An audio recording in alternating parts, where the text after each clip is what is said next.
Part 7. Celeste POV. Lumulutang pa ata ang utak ko at hindi ko na nagulat nang hubarin ni Vincent ang coat niya, then he put it on me.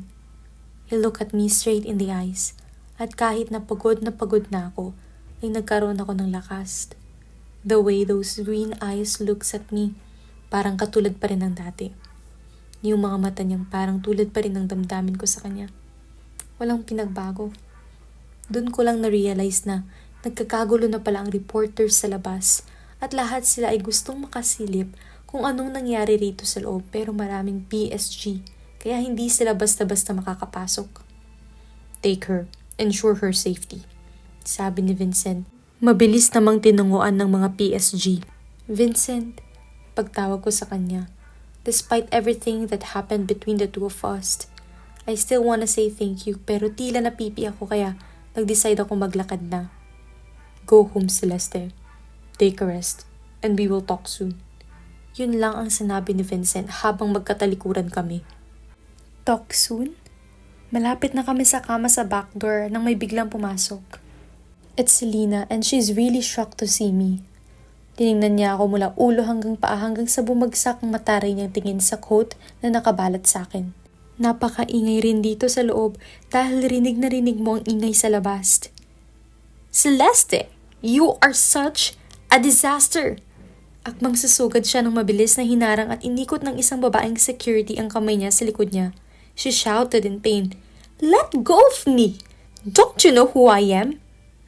I am so sorry, Miss Selena, pero based sa protocol namin, sunod sa presidente.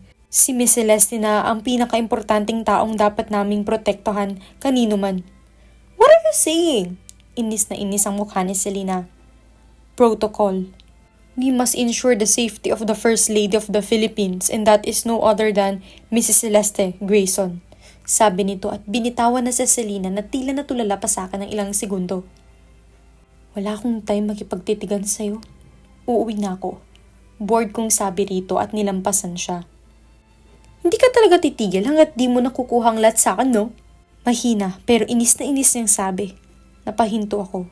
Napangisi ako at bumalik ng ilang hakbang. Lumapit ako sa tenga niya at bumalong. Inagaw mo rin naman si Vincent, di ba? Karapatan ko pa rin namang sigurong bawiin ang asawa ko. Sabi ko, and then I chuckled. Nanginginig sa galit niya akong nilingon. See you, Annie, sabi ko at naglakad na ako.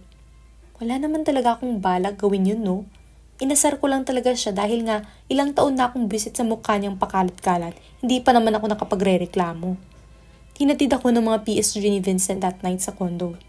We used some secret passage and exit para hindi ako makita ng mga reporters. It's been a week after ng incident na iyon. Hindi ko alam paano nilinis ni Vincent ang issue na bigla na lang iyong nag-evaporate. Hindi na rin producer ng Top si Francis. Hindi ko alam kung saan siya at wala akong pake. Dapat talagang kinasuhan ko yun. I decided to jog dahil bored na bored ako at marami akong nakain nung lumabas kami ni Primo kagabi. Dinala niya ako sa isang Italian restaurant. Pabalik na ako ng kondo ko nang makita ko ang kumpul ng media peeps entrance. Hindi naman ito bago sa akin. Hindi lang naman ako ang artista sa unit na ito, kaya naglakas loob akong pumasok. Pero, papalapit pa lang ako nang magulat ako nang maglapitan sila sa aking lahat at palibutan ako. What is your opinion regarding sa kumakalat na balita na isa kang ilusyonada at desperada? OMG! Just imagine, napakaganda ng gising ko ngayong umaga at pabalik na sana ng kondo pagkatapos kong mag-jogging. Tapos, bigla kang sasalubungin ng pulutong na reporters at paparazzi just to call me names early in the morning? What the hell are you saying? Hindi ko napigilan ng sarili ko na magtaas ng kilay pero mas nagulat ako nang mag-smirk ang babaeng reporter. Are you not aware that you are now on the top of the country's hate list for trying to get the world's most desired bachelor? Totoo ba? Totoo bang pinagpilitan mo ang sarili mo kay... Wait! I'm confused. Ano pang pinagsasabi niyo? I cut the other reporter dahil nagugulhan na talaga ako. Ikaw, Celeste Gonzalez, ang sinusubukang patulan si Mr. Vincent Grayson. That didn't sound like a question this time. Mukhang paratang na. Ano? Sino ulit? Umaakyat na yung dugo ko sa ulo ko sa sobrang inis at confused. Mr. Vincent Grayson, the 46th President of the Philippines, ang kasalukuyan nating presidente. Nang marinig ko yung pangalan na yun, ay parang nag-slow-mo pa sa pandinig ko. Oh no! Oh no! This is not happening. This cannot be true. Malandi! Asyumera! Trying hard! Iba't ibang sigaw pa ang naririnig ko na for sure ay galing sa fans club ng lalaking yun.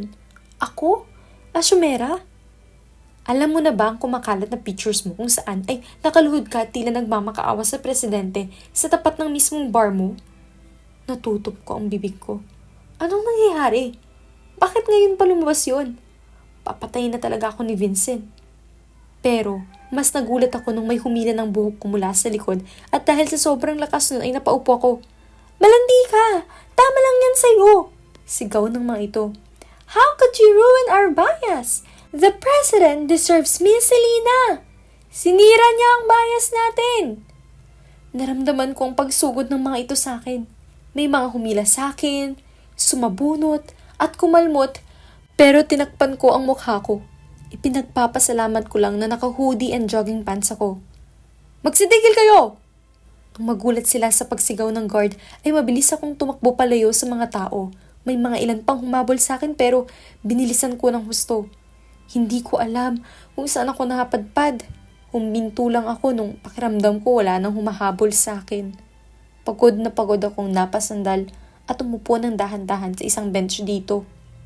Tinignan ko ang kamay ko at braso ko na may mga ilang kalmot at pasa. Pinigilan ko ang sarili kong umiyak. What a mess I made. Sirang-sira na ang career ko. Dinamay ko pa si Vincent.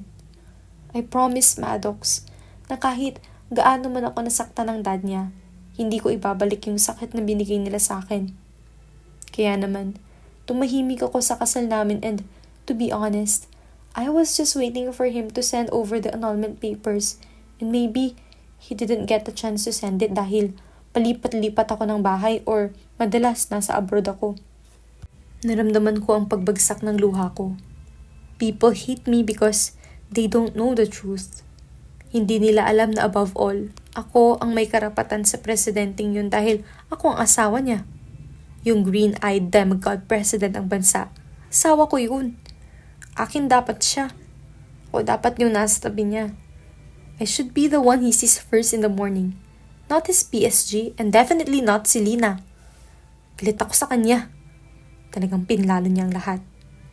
Just couldn't find any proof and Brian is already settled and married. Ayoko nang manggulo pa. Pero, para saan pa ba kung susubukan kong ipaliwanag kay Vincent? Parang may mababago pa. Hindi ko na nga sigurado kung parehas pa kami ng nararamdaman sa isa't isa. Ilang taon nang lumipas, malamang marami nang nagbago. His smiles, his laughter, lahat ng yun para na sa half-sister ko. Sobrang sama ng pakiramdam ko sa lahat. Gusto ko na lang mawala sa hangin. Pero, nakakatuwa talaga pag sinabi natin, no?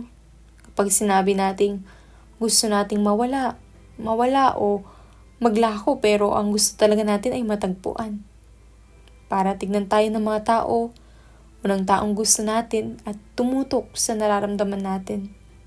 Ngayon pa lang, if you ask me what I want to happen right now, is to go back 4 to 5 years ago, wherein I will be cooking kare-kare every time na alam kong pauwi na ang asawa ko. And when the doorbell rang in our condo at nagmamadali akong buksan ito and open and see Vincent, smiling brightly, and he will just hug me so tight na para bang ilang taon kaming hindi nagkita. Pero sa totoo lang, it's just been days or weeks. I just wanna hug him so tight. Kahit sa uling beses na lang dahil para protektahan siya, I'll drop my career and just go far away. I'll annul our marriage for his freedom. Kapalit ay isang yakap lang. Isang yakap lang ulit. May mga pagkakataon na gusto ko lang maging Mrs. Grayson at hindi ang kilalang Celeste Gonzalez. Ipinatong ko ang paa ko sa bench at niyuk-yuk ang ulo ko sa mga tuhod ko. Puisit. Bahala na sila. Bahala na sila. At gusto ko lang humingi ng paumanhin sa dalawang tao ngayon. Si Vincent at Pam iyon. I am such a disappointment. Bakit hindi ko na lang ipagpatuloy ang buhay ko nang hindi nakikigulo sa buhay ng sino man? Nararamdaman ko ang footsteps na papalapit sa akin pero pinanatili kong nakayuko ako. Nahanap na ata talaga ako ng bashers ko at diehard fan ng love team ni Vincent at Selena. Kung killer or hold-upper man to, bahala na rin siya sa buhay niya. Kung multo man siya, well, wala na rin akong pake. Daig ko pa ang ghost. Ano ba itong sinasabi ko? Baliw ako. Tumigil ang mga yabag sa harap ko. Celeste. That voice. Agad akong nag-angat ng tingin. Ang lakas ko ata kay Lord. Narinig niya agad ang munti kong dasal. Vincent. Mabilis akong tumayo at niyakap siya. Ramdam ko ang pagkagulat mula sa kanya pero sa ngayon, I just wanna do this and then think of vanishing later. Mas natuwa ako nang maramdaman ko ang pagyakap niya sa akin. Hindi ko namalaya na umiiyak na pala ako. In his arms, I felt secure and safe. Dinaig ko pa ang may 100 PSG. You really do know how to create chaos, Celeste Madeline. Narinig kong sabi nito sa mahinang boses. I'm sorry, Vincent. Yun lang ang nasabi ko. Nagulat ako nang dahan-dahan niya akong ilayo sa kanya. Nalungkot ako. I must admit pero mas nagulat ako nang hawakan niyang magkabilang pisngi ko at punasan ng luha ko. He looked at me intently in the eyes at masyado akong nalunod sa mga berde niyang mata na parang siya at ako lang ang tao sa mundo. Pero mas nagulat ako nang dahan-dahan siyang lumapit sa akin at hinalikan ng mga labi ko. Tumagal ito ng hindi hihigit sa 3 segundo, ngunit natitiyak kong sapat na iyon para maging abala ako sa susunod na 3,000 taon. Napapikit pa ako and when I opened my eyes, nagkatitigan kami. Ngumiti siya sa akin nang masama. Doon ko lang na-realize ang dami ng tao at reporters na biglang naglabasan at tila kanina pa kumukuha ng pictures and video. Gusto ko lang magsalita pero tila napipi ako. Mrs. Grayson, simulan na ang palabas. Wait lang, Lord! Bakit sumobra naman ang dinig ng prayers ko? Oh no! Makakayanan pa kaya ni Celeste ang paghaharas ng mga reporters at fans ni Vincent? Handa niya na bang harapin ang mga maaaring mangyari? Saan kaya hahantong ang mga susunod na eksena? Abangan sa susunod na kabanata.